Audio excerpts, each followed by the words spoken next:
Hey! What's up, everybody? Mason here, Cardinal Gaming. Appreciate you clicking on the video, supporting the channel, supporting the store. You guys always do. I got an old-fashioned video for you guys today. It's kind of different, right? Haven't done these in a little bit. So, wanted to check in and talk to you guys about Scarlet and Violet, what we got coming down the pipes, what we can expect, because it's coming quickly. March 18th, 19th is pre-release weekend. They can go 2 weeks, so, and then the next weekend after that, and then the 31st is going to be quickly here, and Scarlet and Violet will be out. If you have a local game store near you and they run pre-release events, they can sell it on that 27th, that Monday. So getting all that out of the way so people are informed and know that, if you want to have the product a little bit early, that Monday, any LGS that runs Pokemon events should be able to take care of you and have the product available, singles, all that good stuff, to you extra early. So that's awesome. That's cool. I got plenty of stuff available on the website as well, but it's getting slim because the allocations were a lot worse than what I thought they were, considering that we don't have anything else being printed and being delivered from Pokemon to distribution right now. You would think Scarlet and Violet should be just tons of product everywhere. Not a big deal. It's a base set. There should be tons of this stuff sitting everywhere in all these warehouses, ready to go, get trucked all the way across the country, and just be able to just fulfill all these orders and shove all this massive amounts of products they've had been printing the past 6 months to all the distribution companies, right? Can you tell by my face that's not what's happening? Yeah. Pretty bad cuts from my main guys. I asked for 300 boxes. I didn't think 300 was like a stretch. I thought it would be a reasonable amount to ask for, and that I could expect it to last me a while, because if it's been like the past couple sets where at release and then we could go 3 months, 4 months, into the next set before we get a substantial reallocation of product or re-release of that product, another not a wave, but just another little push from Pokemon to distribution of these types of boxes, I went a little heavy and thought, I'll get 300 and I'll have enough for a couple months if I have to. That got cut down to a really weird random number, which makes me think it's a percentage based. It is a 178, so that means I'm getting, I think it's 60% of what I asked for, which is a bummer, because that makes me think if I would have asked for 400, they would have just cut me to more, so that 60% would be more. So it's like the old system where you just ask for a random amount and then they would cut you regardless. So if you wanted more, you just ask for an unrealistic amount. I don't like that. I don't like how that feels, but surely there's more sound reason than that. But we don't know. But that's what I got coming. 178 boxes. Okay, that's fine.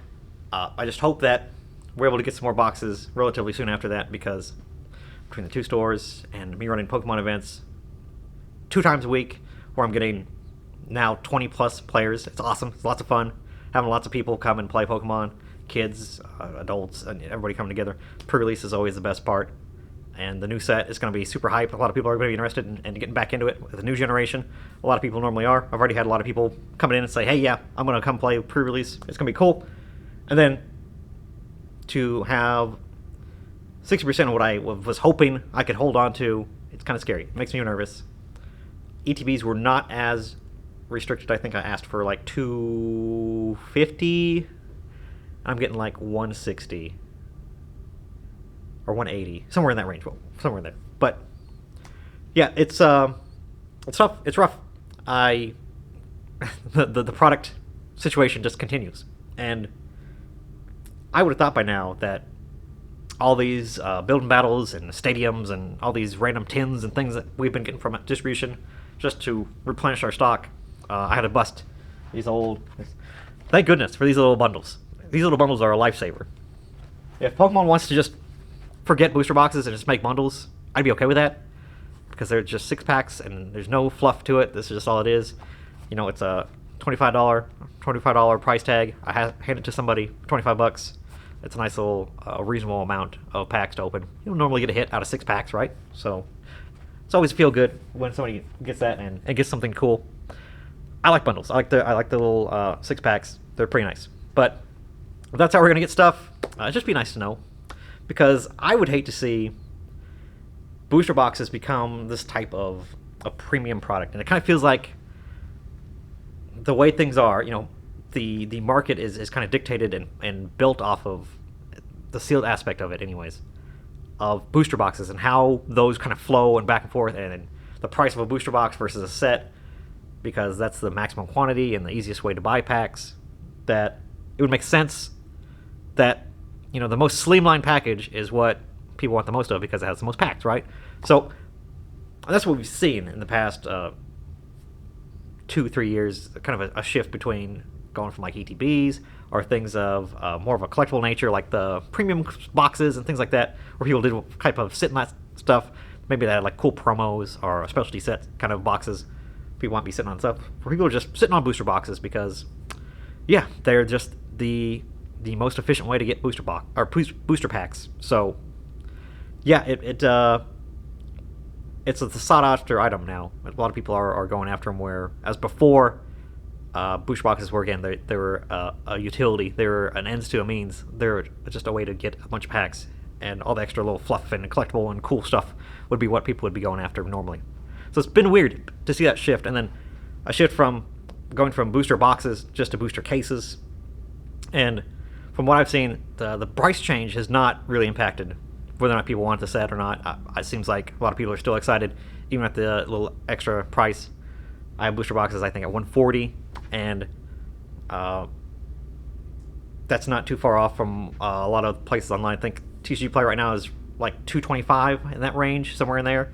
After tax, that's putting you at like $140-ish, maybe $135, $140, and then even like Football Pete, Football Pete, which is on eBay, the biggest seller of sealed product for Pokemon on eBay. He has special deals with shipping. He has special deals with eBay themselves. He contacts and buys directly from Pokemon, the little extra slush funds. This is him saying all the stuff on a Pokemon Live that he did on Pokemon Day. And that should be its own video. I think I watched it, and it was very entertaining and very informative how just upfront they were about the type of buys they do get from Pokemon, type of communications they get from Pokemon. He openly said in the live that he's talked to Pokemon and they said there's no reprints coming at all until May. Like, this dude knows, but nobody else can let a distribution company know or stores know that, hey, this is what we got until May.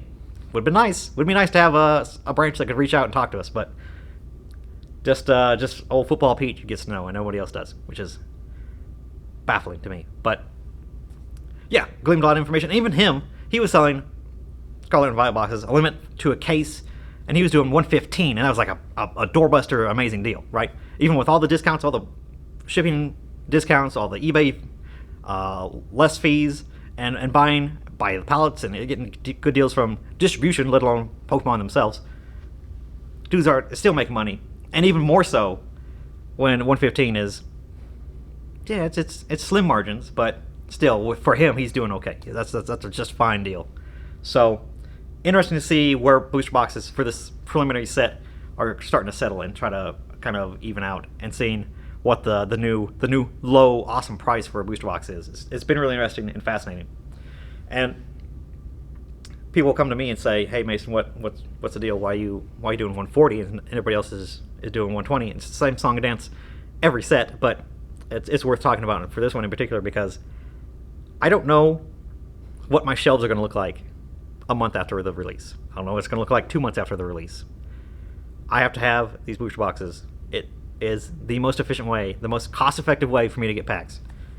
And again, my answer is the same. It's been the same for these past 2-3 years, that my prices are what they are so that I can retain the product and have them on my shelves, so that I have them for a duration of time, so that if we hit a dark period where there's no shipments of anything, that I'll have product still. I'll still have stuff on the shelves, and I'll still be able to have, hopefully, decent margins at that point too, instead of like every company under the sun, even with this Scarlet and Violet set, dumped a bunch of pre-orders out there for like 110, 115, shipped cases for somewhere in like the 650 range. It's just like it's baffling to me how even big companies, and they race themselves to the bottom. They push themselves to the bottom without any other pressure from anybody else. It's really interesting and really weird, but that's the way things are. That's the way things have always been. I guess here we are in the new era of the new prices, and we're still going right back to the same stuff. It's really interesting and a fun watch to just see everybody do the exact same things, the same silly stuff, knowing what we know and the history of things and how they've been. It's kind of weird. But that is what Scarlet and Violet is doing. Nobody knows. There's no word of getting more releases after that initial wave. So, again, the past couple sets have been what is out there is what's out there. There may be a couple of boxes, cases kicking around from closed accounts and people that allocated that don't take them and pass them at the last minute, or say, hey, I can't take that much. Give me, 50 boxes instead of the 100 I ordered. Stuff like that. That happens. Stuff like that is really where that second little wave comes in, and then who knows what's happening with the rest of the stuff. But yeah, that's what Scarlet and Violet is doing. I predict it to be holding pretty strong. Like I said, a lot of people are interested in the set. Seems like it's a good, strong set. The singles prices, what they're going to do with the new rarities and how frequent the pulls are now, with them being just art rares instead of like a subset or type of thing. It's still going to be like a subset kind of build, I believe is how they're doing it. But again, there's no regular non-hollow rares anymore. They're all hollows. So there's 3 slots to get the stuff in. We'll see what that means and what that means for distribution of hits per box.